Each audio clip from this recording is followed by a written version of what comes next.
આજે આપણે શ્રીખંડ બનાવવાનો છે. એના માટે દૂધ લીધું છે 1.5 લીટર. એને આપણે અત્યારે ગરમ કરીને જમાઈ દઈશું. હવે આપણે આ 1 ચમચી દહીં લીધું છે, તો આપણે મેળવણ નાખી દઈએ. બરોબર, બસ હવે આપણું આ દહીં જમાવાઈ ગયું છે. જામી ગયું છે, 5 કલાક થઈ ગયા છે. હવે આપણે આપણું દહીં જામી ગયું છે. હવે શ્રીખંડ બનાવવા માટે તૈયાર છે દહીં. તો હવે આપણે એને બાંધવાનું છે. આ મેં એક ચાયણો લીધો છે.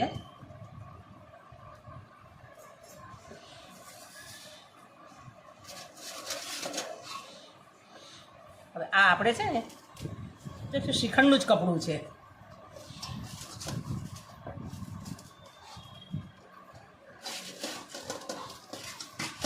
આ શ્રીખંડનું જ કપડું છે.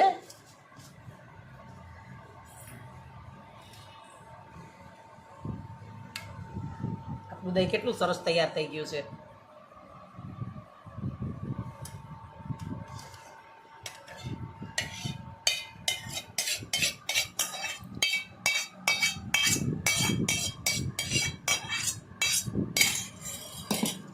હવે આપણે બધા છેડા ભેગા કરી બધું પાણી નિતારી લેવાનું છે.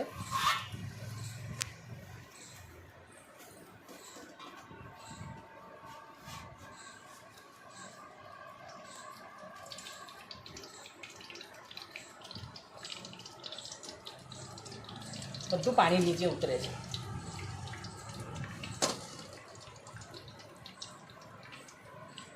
એટલે આપણે આ કપડાને બાંધી દઈશું.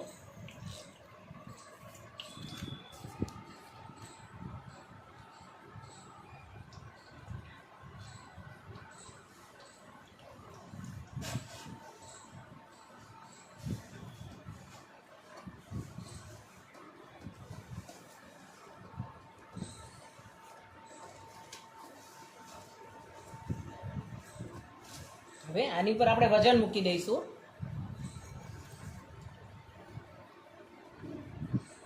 અને હવે ફ્રીજમાં આપણે મૂકી દઈશું. શ્રીખંડ બનાવીએ. હવે આપણે ફ્રીજમાં મૂકી દઈશું અને આપણો મસ્કો તૈયાર થાય ને એટલે આપણે અંદર ખાંડ ને બધું ઉમેરી દઈશું. આપણે જે શ્રીખંડ માટે દહીં જમાવ્યું હતું ને એ હવે આ મસ્કો તૈયાર છે.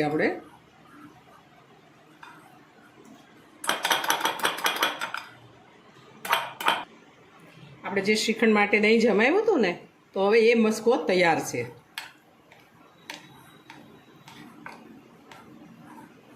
તો આ છે આપણે કેસર કેરીનો પલ્પ.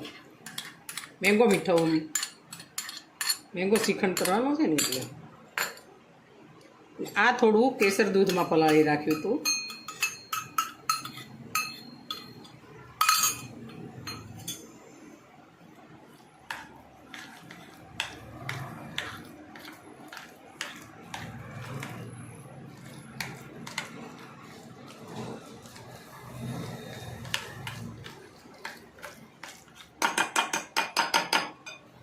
દળેલી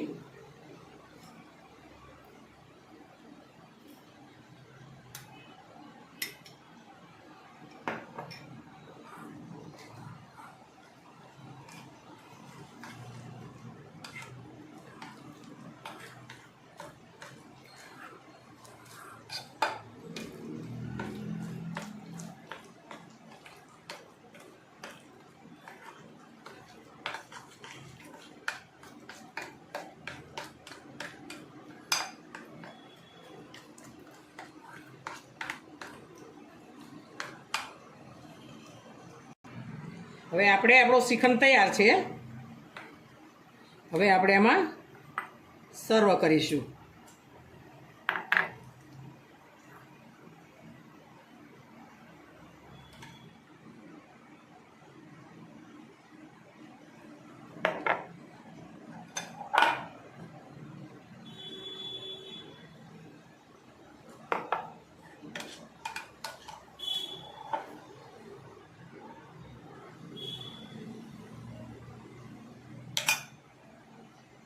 હવે આપણો શ્રીખંડ તૈયાર.